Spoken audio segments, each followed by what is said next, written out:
পর রাসূল বলতেছে, আপনি এত জোরে থাপ্পড় মারলেন, আপনার হাতে কি ব্যথা পেয়েছে? আপনি কি কষ্ট পেয়েছেন নাকি বলেন? লোকটি আশ্চর্য হয়ে গেল।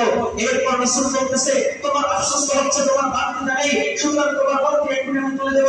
রাসূলের পুত্রটি হাত দিয়ে দিলেন, বাতি তুলে এনে তার হাতে দিয়ে রাসূল চলে গেলেন। এই লোক আশ্চর্য হয়ে বলতেছে, এত থাপ্পড় মারার পরেও কি মুখটা আমাকে বলে আমার কষ্ট হয়েছে নাকি? এটা কোনো ছোটখাটো লোক নয়, নিশ্চয়ই ইনি কোনো একজন মহামানব হবেন। এরপরে তালাশ করতে করতে খোঁজ পেয়ে গেলেন, ইনি হচ্ছে পয়গম্বর মুহাম্মদ আরবি সাল্লাল্লাহু আলাইহি ওয়াসাল্লাম। আফসোস আফসোস, আমি কার গায়ে হাত তুলেছি? এই আফসোস করতে করতে লোকটা নিজের হাত কেটে ফেললেন।